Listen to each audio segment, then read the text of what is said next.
love money, money loves me. I love money, money loves me. I love money, money loves me. 1, 2, 3, do the math. I love money, money loves me. I love money, money loves me. I love money, money loves me. 1, 2, 3, do the math. Hello and welcome to another Business Brain. This is the Grand Papa Lifestyle Channel Business Mastermind Podcast, and this is another one on the fly. So straight off my head, I've just sat here thinking. Well, actually, what it was, I saw a email from N26, and I was hoping it was a response to my customer service question, but it wasn't. It was just a piece of advertising, and it reminded me of something I said to my daughter a while ago. And I really love my children, and I'm so grateful for them for being my sounding board, because I am and always as honest as I can be. And I'd said to her a while ago, I'd shown her a book, I can't remember who wrote it, called Why Is Everything So Shit? And I said to her, this is why your dad's becoming a miserable old man, because this is very much nowadays how I'm looking at the world. Like, why is everything so shit? So yeah, I was like, this is how I'm looking at the world. Why is everything nowadays so shit? And this isn't me harking on to the good old days when men were men, women knew their place, and all the other stupidness. I was going to go on and on, but I don't want to move this away from being a business podcast. The point is, there's this wonderful concept of romanticizing the past, and that's really not what I'm talking about. I really don't subscribe to that in any respect. People always say that the world is getting more violent. I always say, no, it's not. In fact, it's probably less violent, and that sort of thing. But I don't want to get too caught down into that. I mean, from a very, very business customer perspective, it appears to me that so many things are shit, and so many things that really should be better are shit. Now, let's jump to the end. The obvious reason for this is greed. Because companies obviously want to make as much money as possible to pay their investors as much dividends as possible to make everybody involved become part of the 1% elite. And they're doing this at the sacrifice of every single level of customer service. So frankly, you just don't get what you pay for.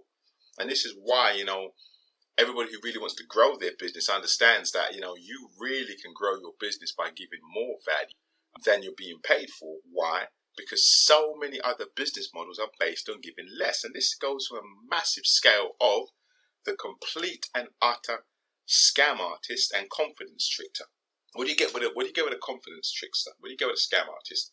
You get no value for your money, because whatever they promised you, whatever they sold you was a lie. It didn't exist.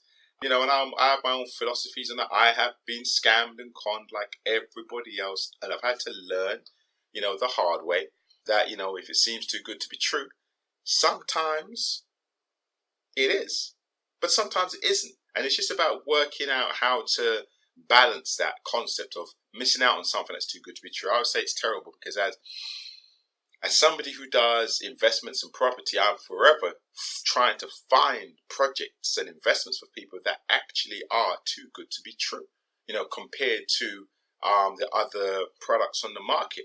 And I'm always aware that every time I present something to someone like this, they think of it in terms of how they assess a scam. And then I have to try and back engineer it. And I've even had to pull percentage points off of things just to make it fall more in line with what is expected and rational and reasonable.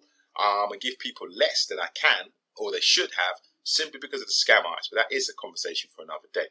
I want to stick with this thought that came into my mind, which is, why is everything so shit? And I'll give you a couple of quick examples. What it was, right? I'm going to call them out because I'm just telling the truth of my life. I have no, love or hate for these companies. I've recently started an N26 bank account, and I'm waiting for my MasterCard to arrive. And I've got a Revolut and I've got an N26. The N26 was the account I decided to pay for, the service. So I'm paying for the service. My card hasn't arrived. So I thought, and I want to say this real quickly. I did the two around the same time. I did the Revolut first. My card arrived within a week, and I'm up and running using my Revolut and my virtual card straight away. My N26 card, I did exactly the same way, hasn't arrived. So I've sent them a couple of customer service messages. I've had no response about my customer service message from the app on my phone, and no response from my customer service message from my email. But then I see an email today, one of many which I've had. I'm going to just pull it up just to put this in perspective, where it says, This is even funnier than I thought. I hadn't even read it. The title was "What's your MasterCard been up to?" And then it says "Hey Felix, make sure your MasterCard is just in your sock drawer, but it's not been activated yet." Basically, it's just advertising telling me that I should activate my MasterCard so I can start using my account so they can start making money out of me, however they do. And I'm like, well, I would love to, dude, but I told you 2 weeks ago that my card hasn't arrived yet, and nobody's even sent me an automated response. And then and that's the theme of business at the moment. Basically, I'll jump to the end again.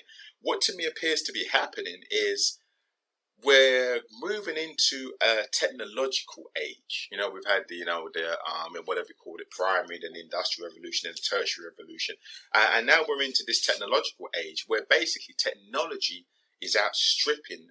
We're creating technology at the rate which outstrips our ability to use it sensibly. And I mean that as businesses, not as individuals. So basically, businesses are moving their business model into technology without having properly tested it and knowing that it works, frankly. And what we end up with is a bullshit service. And a couple of other examples, man. Companies that should know better. I bought a wonderful product. I'm saying a wonderful product called Naturally Speaking from a company called Dragon. And it's a voice-to-text software. I've always needed one. I used to write loads of reviews for my not-for-profit organisation, Ellen Cambio, and I would record them on my dictaphone, which I love dearly. I'd be in a club or in a live music event, or listening to a CD, and I'd be walking around making voice notes about what was happening and what I thought about the music and the songs and the influences, and then I'd have to sit down and painstakingly play it back and type it out, and it took me forever. People just had no idea how much effort went into that process. So I've always said that I've got to get a voice to text and a speech to text piece of software. So I bought this piece of software, tried to install it on Windows 10, didn't work, right?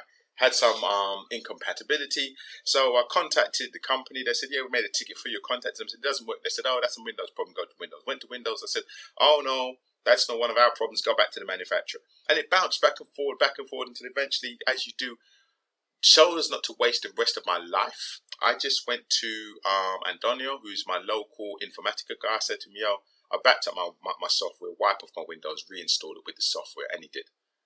And that was the answer to the solution. Now, I spent over 15 years as a senior systems analyst. Well, I ended my career as a senior systems analyst. I spent over 15 years working in information technology, back when we had to fix problems. Back when I would have been the guy on the end of that phone call saying, could have been my CEO in the company or anybody in any of the other departments saying, hey, I just bought this piece of software and I've installed it on this computer, or I'm trying to, and it won't install.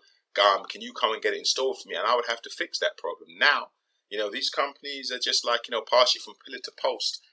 And then there's another one, one-on-one. Now, I've had my hosting, my web hosting for my property business, Property Under One Roof, POR.co.uk, with one-on-one.co.uk for, almost 20 years now. They give the most horrendous service and always have. And then a while ago, they started charging for customer support. So I was like, hold on a minute, I pay you every single year for hosting. And when I have a problem with my hosting, which is usually your fault, can that be funny? What the fuck am I going to do to my hosting? I'm trying to say, what is it that you think I'm going to do to my hosting to have a problem, right? You might have a 99% operate, but the majority of my problems are going to be things that are that derive from outside of it. All I want my hosting to do is keep my website site up and for me to get my emails. And the majority of my problems have been emails. I've sent them screenshots of what appears on my screen when I search for emails from people where the email doesn't show, but I know it's there because I know I've received it. And then they'll go in the back office and say, oh yeah, the email's here. And I'm like, dude, this is a business account. This isn't like, me setting up a personal account and then trying to run it for business on a blag. No, this is a business account. I pay you for a business account. I'm not like most businesses. The majority of my business comes through emails, and because I do legal type, while I work with lawyers and investment brokers, the information in these emails are totally important. I mean, back when I worked in IT, there was it's like everything. It's the Betamax VHS thing. The best product, isn't marketed as well, and therefore falls by the wayside and dies. There was a program called Lotus Notes, which was an email package, and obviously that died the death, and who took over? Outlook and all that stuff. Utter trash, and Exchange took over.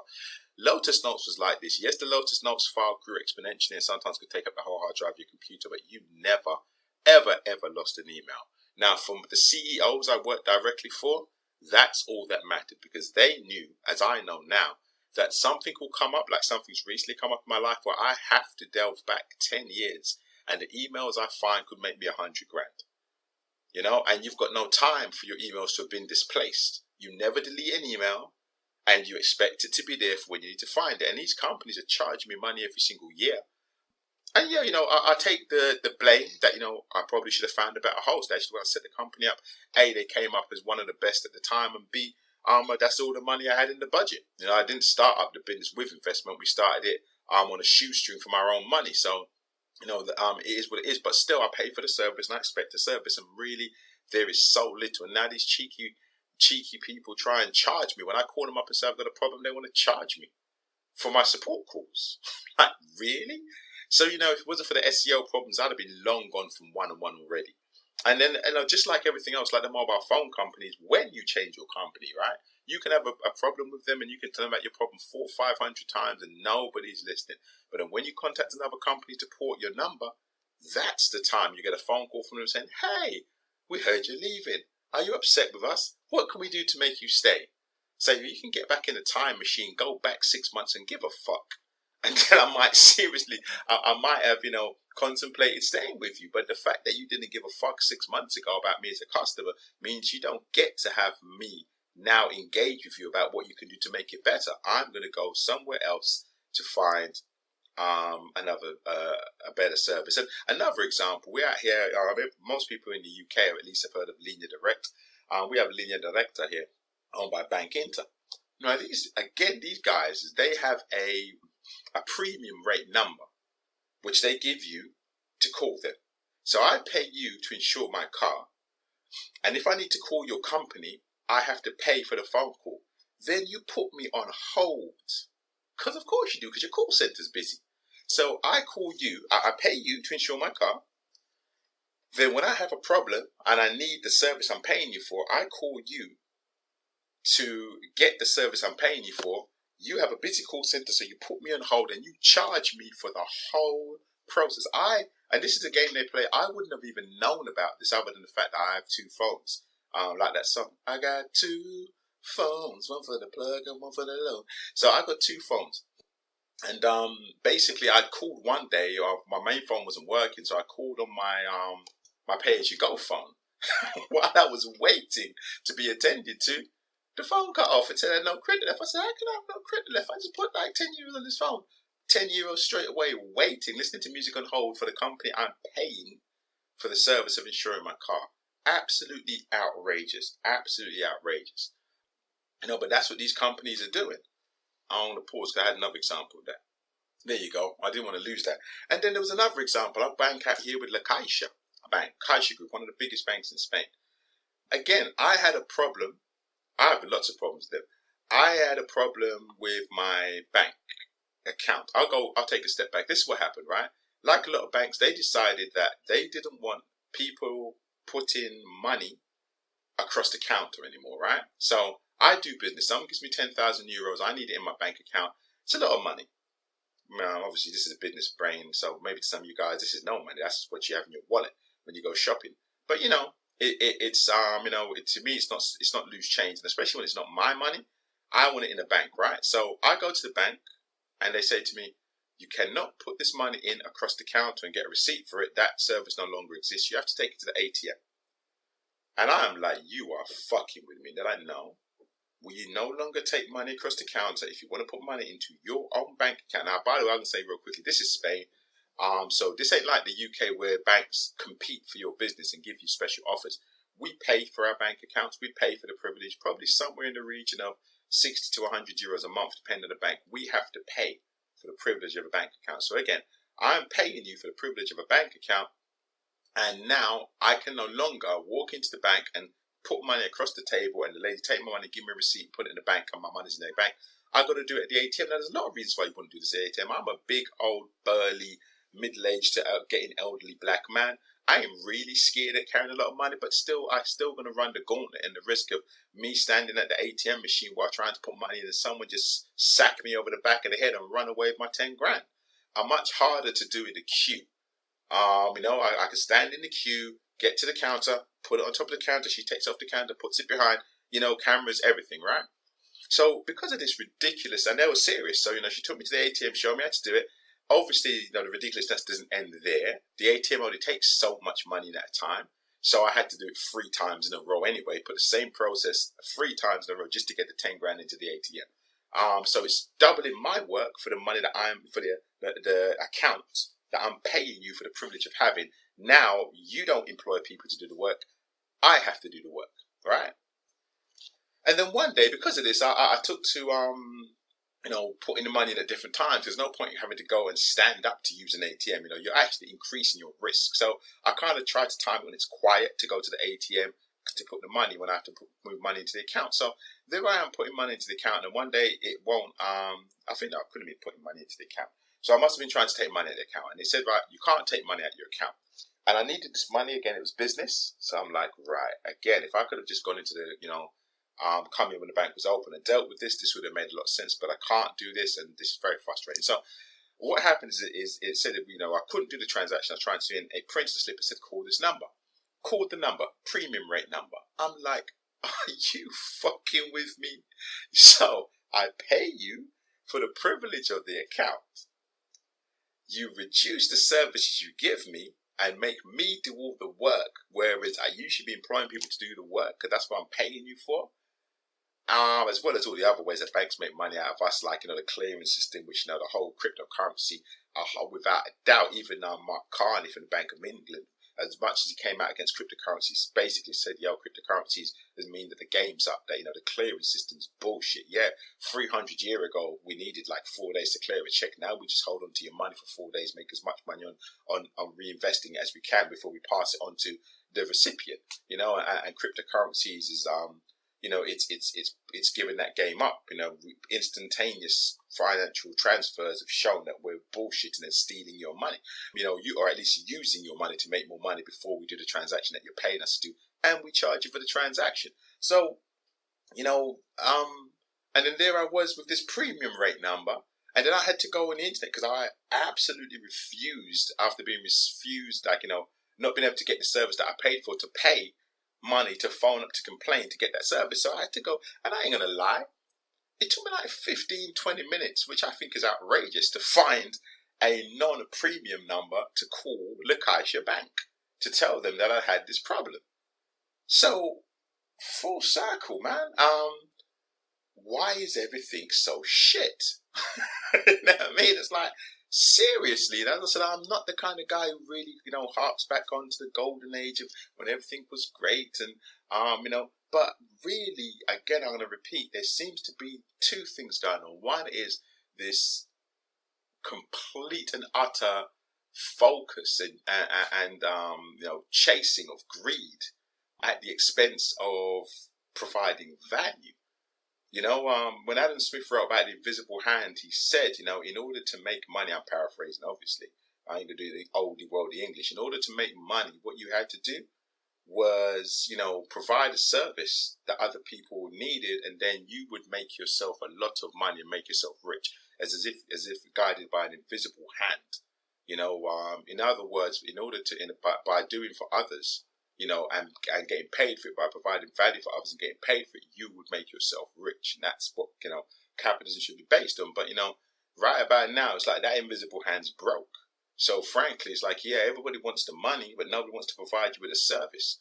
And everyone's looking for every last way to squeeze every last penny out of you. For example, providing you only with premium rate numbers to make phone calls to get the customer service in order to receive the service or resolve problems with the service for the things that you are already paying for. I can't think of anything more heinous or reprehensible. I really can't. And then, if we're talking about why is everything else so shit, don't even get me started on self-service shopping. You know, I go to the shop and I can't even get a cashier. I mean, it's not so much here in Spain, but it's on the way. I know it's in England. I've been out in the UK for a long time. And I went there and I went to a Marks and Spencer's and there were like no cashiers. I had to scan everything myself and I was laughing. I was like, yo, how did they stop people just robbing this store? Like, yeah, you're going to, in this untrustworthy age, you're going to trust me to, scan all 10 items rather than just scan 7 and stick 3 in the bag and walk out. So I was like, okay, whatever. I just thought it was very strange, but it dawned on me that they don't trust you, because those self-service machines, they have a black detector, or maybe an undesirable detector. So I was there with my friend, my boy Mikey, and we tried to do this self-service. We were staying at a hotel in my family and his family up in central London somewhere anyway, and we tried to scan these items. And the scanner would have gone, doot, doot, doot, scan not recognized, doot, doot, doot. So we tried the next thing, doot, doot, doot, scan not recognized, doot, doot, doot. And then eventually it wouldn't scan anything in our basket. So eventually somebody came over, a cashier came over and went, oh, is it not scanning? Okay, I'll help you and scan them for you. So I was just laughing and we were cracking up like, yeah, right. I'm self-service my ass. I'm self-service for people we trust, right? It's a bit like, that amazing piece of metal that's embedded somewhere in my head that I've never known about. So every single time since the age of 18 I've walked through an airport metal detector, it goes off. I could be butt naked like the Terminator. Obviously he would go off because he's made of metal, but I could be butt naked like the Terminator and go through that that scanner and it would still go off because it doesn't. The point being, I'm gonna get checked anyway. The scanner could jump up and then go, no. You are the cleanest non-metal illegal substance person carrying I've ever seen in my life. Mirror, mirror on the wall. I'm still going to get checked. Someone's going to press the buzzer. So, why is everything so shit? Well, I think I've told you why. Because there is now a gap, like I said, firstly, between this incessant greed, chasing of money over providing of value. And secondly, because of this gap between the development of technology and its proper use, knowing how to use it, knowing how to implement it and implementing it and knowing it works. And, the second part of it is in my mind because obviously that's one of the things I used to do. We used to do rollouts and it amazes me how much technology I have to use on a daily basis that I think, did somebody actually roll this out? Did somebody beta test this? Did somebody actually even test this? Because it's shit. You know what I mean? I'm an end customer, man. By the time this got to me, I'm not a first user. I don't even like betas. I don't buy first versions of phones. The iPhone X is out. I've got a 6. I wouldn't have even bought an 8. I like all the people who are eager and want to be the first to go out there and buy the buggy gadgets and let all the bugs get worked out with the upgrades and the new firmwares and the recalls, and I buy the one that actually works, right? So I'm thinking, but I'm not new on technology or anything. So by the time these things arrive at my door, man, they should be like, nothing's bug free, but pretty much well tested and worn and torn. And yet they're all shite because of greed and because we're creating technology faster than we can actually properly implement it so that the goddamn thing works. So here we go again. It was meant to be a quick one because it was just a thought that literally came into my mind, But yeah, absolutely. Why is everything so shit? Unfortunately, it really, really is. And I think if there's anything to learn from this is A, complain. B, always search for the non-premium number. Complain because you deserve to get the service you're paying for. It's outrageous that people think that you should pay to get this, to pay more to get the service you're paying for is my point. That seems to be the current zeitgeist, and I think we need to argue until that goes back. Secondly, vote with your feet, vote with your wallet. I always do. If somebody does not give me the service I'm paying for, I go to their competition and I tell them why. I love the fact that most, support calls are recorded. I tell the people, on the other end of the phone who are only, I've done a lot of telesales work and custom service work. So I try my best not to be rude to the person I've rendered the phone. It's usually not their fault. I say, look, I know you're just doing the job. So this is being recorded. This message is for your bosses if they choose to listen to it. what you're doing with your company is absolutely outrageous. You're going to lose my business. And if anybody else has any sense, you're going to lose their business too, until you're finally forced to do a U-turn. So now you know. And I try and be polite to the people doing the customer service, because at the end of the day, they're only doing what they're allowed to do.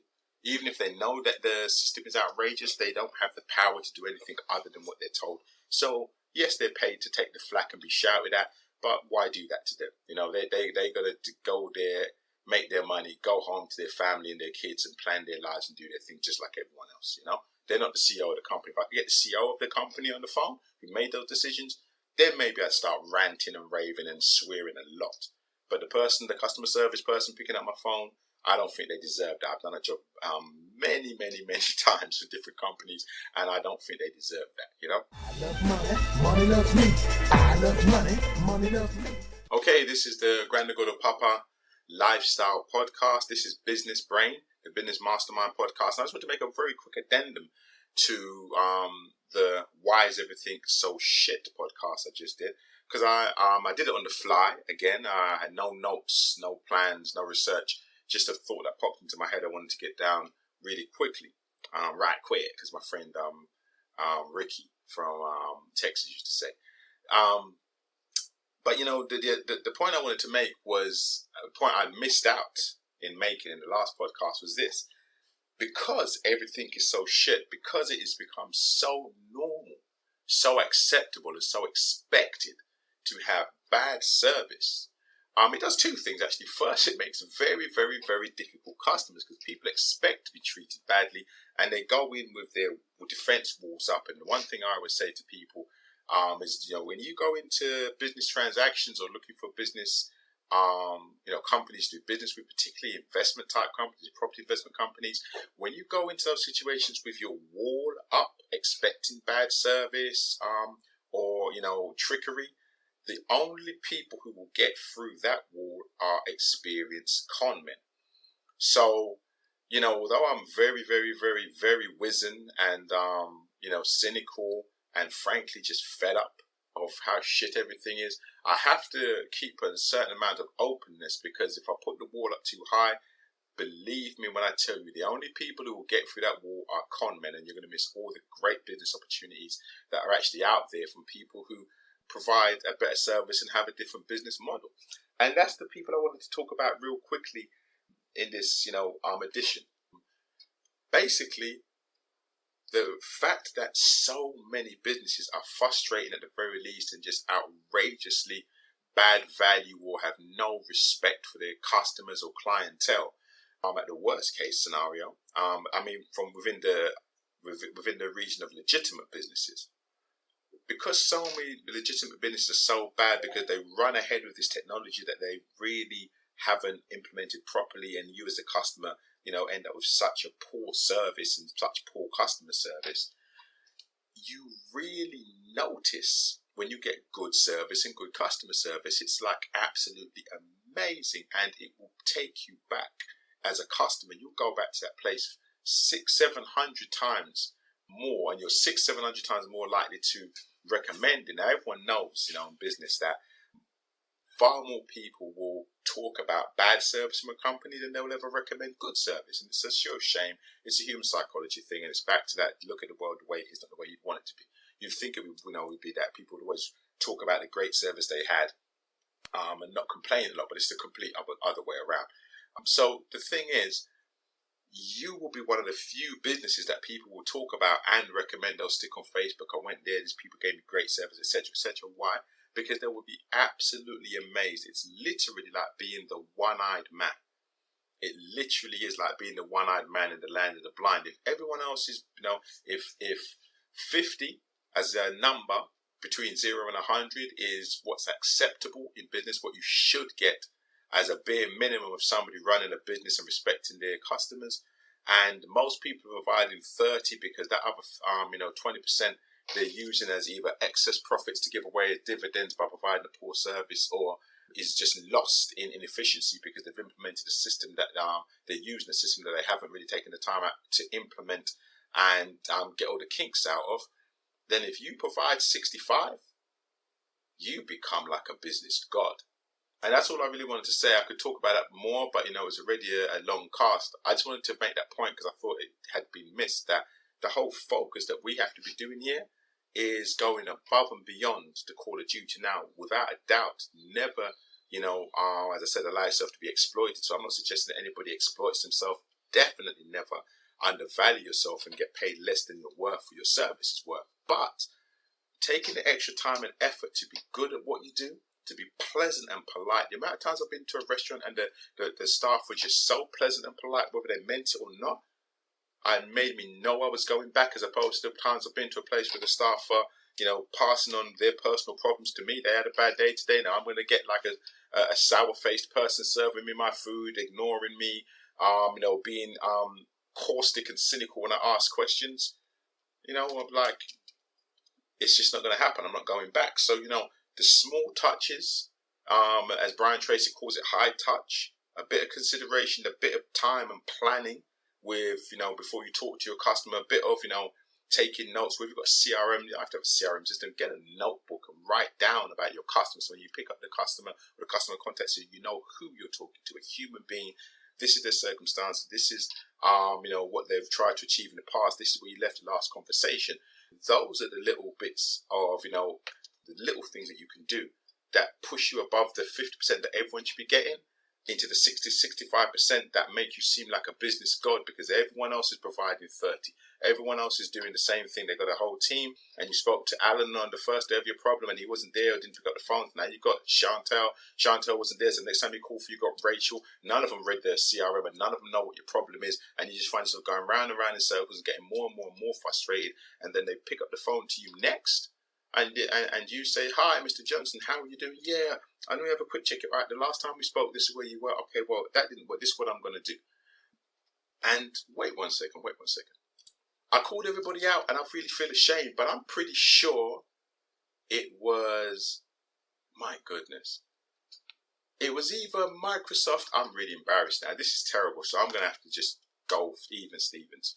I know I dissed Microsoft before because they were annoying to me, and I actually have a profound hate for that company, like anybody who was in IT in the 90s and 2000s would have to have. You know, it's the worst example of VHS winning the marketing war over Betamax in the history of mankind, where we know that the popular public got the worst product.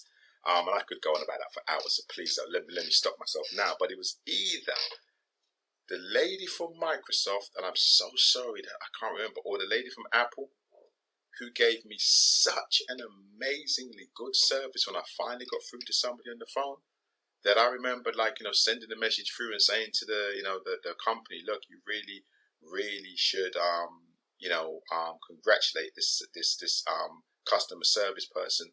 Some of the best customer service I've ever had in my life. I've been on the phones before, helping people deal with their problems." In fact, I lied. It was one from each. That's right. It was a guy from Apple who helped me through a problem that I had when I locked myself out of my phone, and the woman from Microsoft, a South American lady. I think I was diverted through to South America. I asked her where she was. I think she's from Mexico anyway, who helped me through with a problem I was having with Microsoft. And actually, she didn't resolve the problem, but the way she treated me and dealt with the problem was memorable. So memorable. And I do this. I just straight away wrote an email to the company. "Look, I've just had a problem. I spoke to this person. They were amazing. You should really try and train all staff like this. Please make sure that it's very clear that I appreciate this person, and, you know, whatever reward you can give to them for doing their job, you know, over and above what was expected, please do so." So that's all I wanted to say. Most definitely, the point of everything being shit is it gives you an amazing opportunity to grow your business by being good. You know, there's always a silver lining. So if that's the only thing that we're going to get out of the greed and avarice and the irresponsibility and the inefficiency of all these like huge bloated companies who are just out there for profit and treat us customers, you know, as if we're all disposable, you know, that we're like, as if we're all on a you know, as if we're all disposable, as if we're all on a conveyor belt and there's another one who comes along next, so we don't have to treat them at all well. If you're in business, it gives you the most amazing opportunity to go the other way and provide a great service. And because their service is so shit, you don't even have to be that good to stand out. And that's what we should really learn and take from this. Because business is not about exploiting others, it's about getting rewarded financially or otherwise for adding value and benefit to other people's lives. And in doing so, we can improve the world. So let's do that. And as such, I wish that your business grows in abundance, if it's the kind of business we're talking about here. And if that's the case, here's to our success. I love money, money loves me. I love money, money loves me. I love money, money loves me. 1, 2, 3, do the math. I love money, money loves me. I love money, money loves me. I love money, money loves me. 1, 2, 3, do the math.